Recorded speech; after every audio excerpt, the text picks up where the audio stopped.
You've felt it, haven't you? That sinking realization when someone less qualified gets the promotion. When that smooth-talking colleague takes credit for your work. When you're outmaneuvered in meetings by people who contribute half of what you do, here's the uncomfortable truth. 68% of workplace advancement has nothing to do with competence. It's about psychological positioning. While you're playing by rules that don't exist, others are playing an entirely different game. The world isn't fair. It never was. And right now, as you listen to this, someone is manipulating the people around you. Your boss, your colleagues, maybe even your closest relationships. They're using psychological tactics that most people don't even realize exist. They're positioning themselves 3 moves ahead, while you're still trying to understand the last move. But what if you could see the chessboard clearly? What if you could recognize manipulation before it happens? And strike first? Today I'm going to show you Sun Tzu's secret method for psychological dominance that turns you from prey into predator. This knowledge is dangerous. Are you ready? Let me paint you a picture. You walk into work every day. You do excellent work. You meet your deadlines. You're competent, reliable, and skilled. Yet somehow, you're invisible. That meeting where you presented your idea, 2 weeks later, someone else pitched the same concept and got applause. That project you led to success? Your manager somehow positioned themselves as the architect of that victory. You've been taught that hard work speaks for itself. That merit rises to the top. That good people eventually win. These are beautiful lies that keep you compliant, manageable, and most importantly, defeatable. Here's what's actually happening. While you've been programmed with fairness, others learned the real rules. They discovered that perception shapes reality. He who controls the narrative controls the outcome. That timing, positioning, and strategic communication matter more than raw competence. You're fighting with one hand tied behind your back, blindfolded, while your opponents can see everything. They learned early what Sun Tzu understood 2,500 years ago.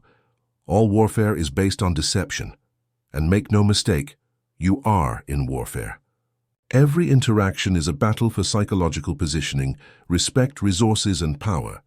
The frustrating part? You can feel it. You sense the manipulation.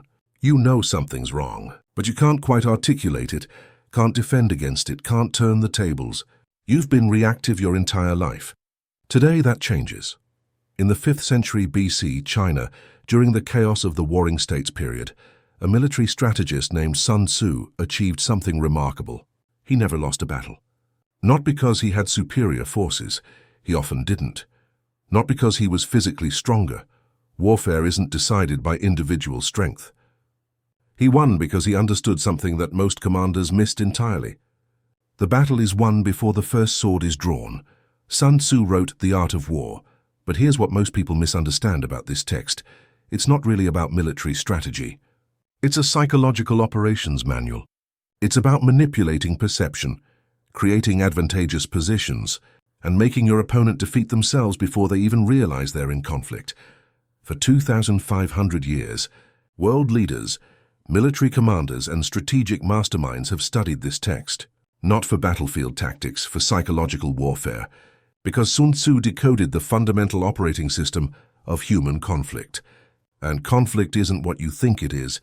Conflict is in every negotiation, every status competition, every time resources are allocated, every time someone decides who gets respect and who doesn't. Here's the secret. The principles Sun Tzu outlined work in every domain of life because they're based on unchanging human psychology. The same tactics he used to conquer kingdoms work in boardrooms, social hierarchies, and personal relationships. The game hasn't changed. Only the battlefield has. Today you're going to learn Sun Tzu's secret method, not for aggression but for protection, not for dominance but for never being dominated again. This is about striking first, strategically. Principle 1. Appear weak when you are strong, strong when you are weak. Sun Tzu's first law of psychological warfare is about perception management. The moment people can accurately assess your capabilities, resources, or intentions, you've lost strategic advantage. Every poker player understands this intuitively. Show your hand. Lose the game. Here's how manipulators use this against you. They make you underestimate them. They play confused. They ask questions they already know the answers to. They let you feel superior, while they gather intelligence about your weaknesses, your strategies, your blind spots. Then when you're comfortable and exposed, they strike. But here's how you flip the script. Stop revealing everything. When someone asks about your plans, become strategically vague. When you're working on something important, don't announce it. Let results speak unexpectedly. In meetings, occasionally ask questions you know the answers to. This serves two purposes. It makes others reveal their thinking, and it prevents them from understanding your full capabilities. Let me give you a modern example. There's a reason the most successful people often appear humble or even slightly confused about topics they've mastered. It's not an accident, it's camouflage. They don't want competitors to understand their full strategic depth until it's too late to counter. Your assignment: identify one area where you've been too transparent. One project, one skill, one strategy you've been broadcasting. Go dark on it. Execute in silence. Principle 2. All warfare is based on deception. This isn't about lying, it's about understanding that everyone operates with incomplete information, and that gap is power. Sun Tzu understood that battles are won by making your opponent believe something that isn't true. Make them think you'll attack from the east when you're coming from the west. Make them think you're retreating when you're repositioning. In your daily life, people constantly manipulate you through deception. Your manager says the budget is tight. While planning executive bonuses, your colleague says they're supportive, while undermining you behind closed doors. That charismatic friend says they have your best interests at heart, while extracting value from you. The psychological strike-first method isn't about becoming a liar, it's about becoming unreadable. It's about creating multiple plausible narratives so your opponent can't predict your next move. In negotiations, this means having 3 acceptable outcomes instead of revealing your single desired result. In workplace politics, this means having relationships and information sources your rivals don't know about. Here's the uncomfortable truth. If people can predict your reactions, your boundaries, your breaking points, they will use that against you. Predictability is vulnerability. The person who remains strategically mysterious maintains power because others can't. Develop effective counter-strategies. Watch carefully. Notice how the most untouchable people in your environment are hard to read. How do they never quite reveal their full hand? That's not personality. That's strategy. Principle 3. Victorious warriors win first, then go to war. This is Sun Tzu's most devastating principle, and the one that most people completely misunderstand. Most people enter situations hoping to win through effort during the conflict. Sun Tzu teaches the opposite. Arrange conditions so that victory is inevitable before the conflict even becomes visible. Think about it. When you're already fighting, you've lost strategic advantage. You're reactive, defensive, and burning resources. But when you win before fighting, you dictate terms from a position of absolute strength. Here's how manipulators already use this against you. They shape the environment before you even realize there's a competition. They build alliances with decision-makers. They frame the narrative before you speak. They occupy the psychological high ground before you arrive at the battlefield. By the time you realize what's happening, the outcome is already determined. Striking first doesn't mean attacking. It means strategic positioning. It means having relationships with key people before you need them. It means documenting your work so that credit theft becomes impossible. It means understanding the power dynamics in every room before you enter it. In practical terms, before your next performance review, ensure your achievements are already known to multiple people. Before launching an initiative, ensure key stakeholders are already psychologically invested. Before confrontation becomes necessary, ensure your position is already fortified with allies, documentation, and optionality. The amateur fights battles. The professional arranges the conditions where fighting becomes unnecessary because victory is already assured.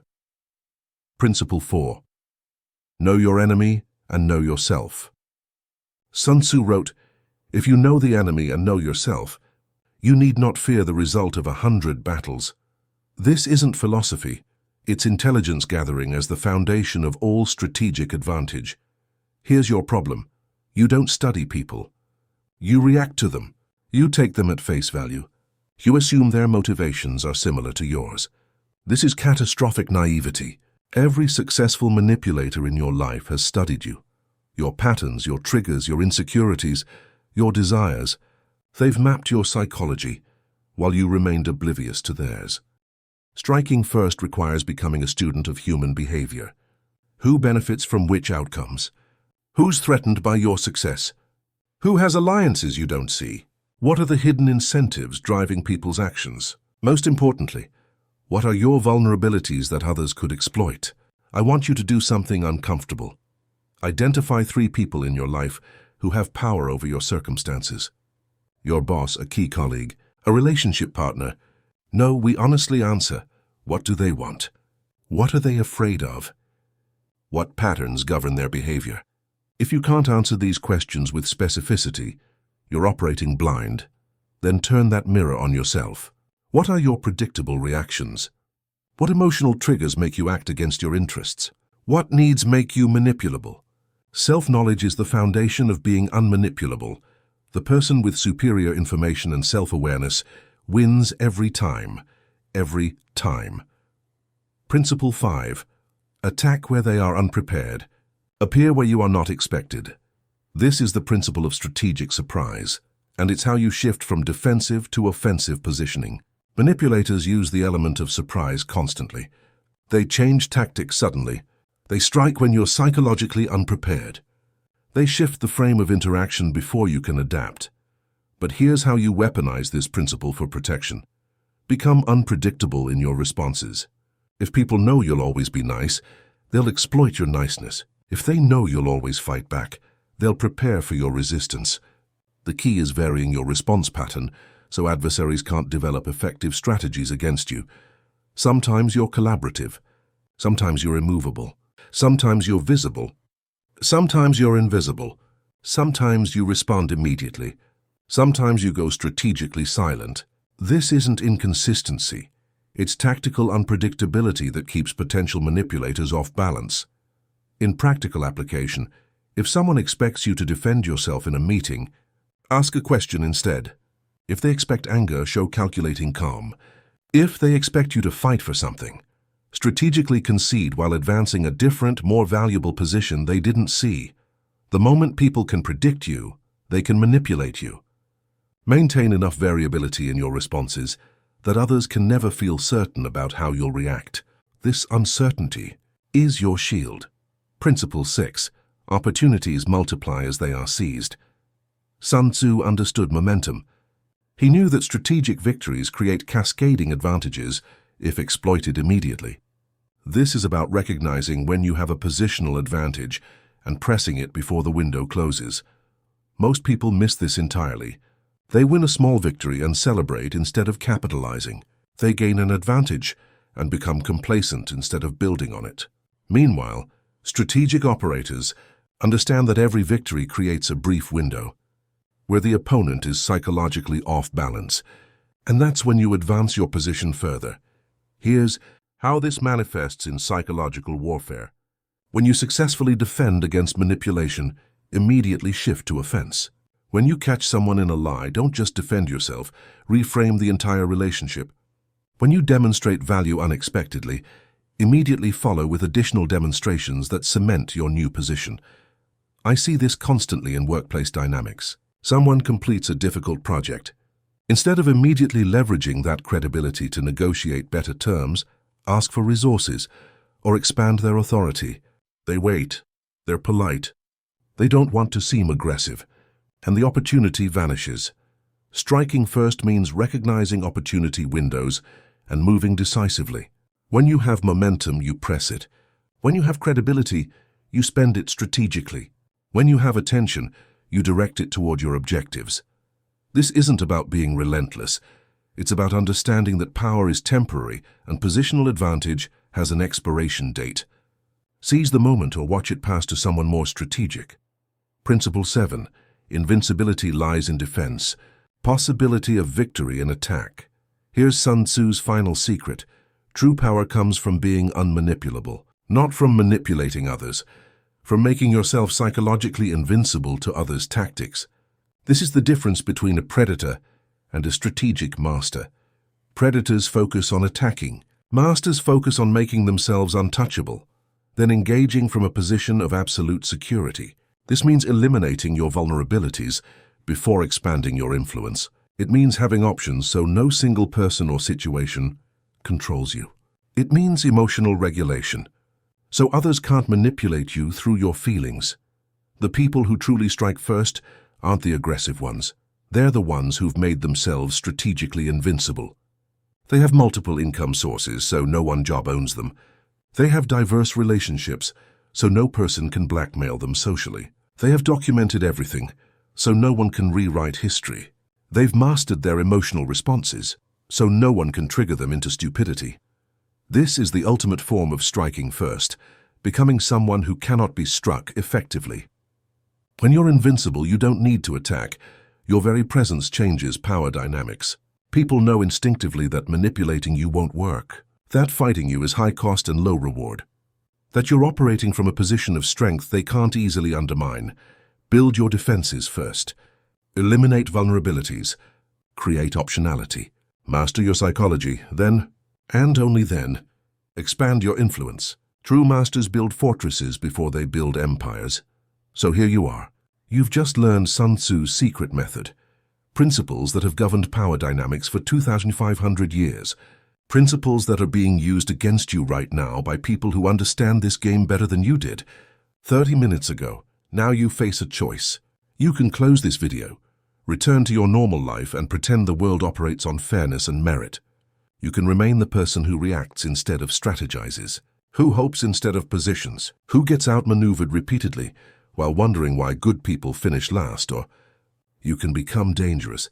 Not dangerous as in harmful, dangerous as in untouchable, dangerous as in someone who sees 3 moves ahead, dangerous as in someone who strikes first strategically, who cannot be manipulated, who operates from a position of such clarity and strength that others instinctively respect you. Imagine walking into that workplace tomorrow with Sun Tzu's eyes. You see the power dynamics clearly. You recognize manipulation attempts before they land. You position yourself advantageously before conflicts emerge. You're no longer reactive, you're strategic. You're no longer prey, you're untouchable. This isn't theory. This is operational psychology that has worked for millennia. The only question is whether you'll implement it while others continue using these principles against you. Here's what I want you to do right now. Pick one principle from this video, just one, and implement it this week. Document your work so credit theft becomes impossible. Become strategically mysterious about one important project. Study the hidden motivations of one key person in your life. Just one action that demonstrates you're no longer playing the game blindly. If this video opened your eyes to the real dynamics of power and influence, subscribe to this channel. We're building a community of people who refuse to be psychological prey. People who understand that the world runs on strategy, not hope. People who strike first, intelligently. Leave a comment with one principle that hit you hardest. Let's build collective intelligence around strategic thinking. And remember, while you're deciding whether to implement this knowledge, someone else already is. Someone else is positioning themselves right now while you hesitate. The ancient masters understood knowledge without action is useless. You now know. What you do with it determines everything. Welcome to the strategic life. Welcome to striking first.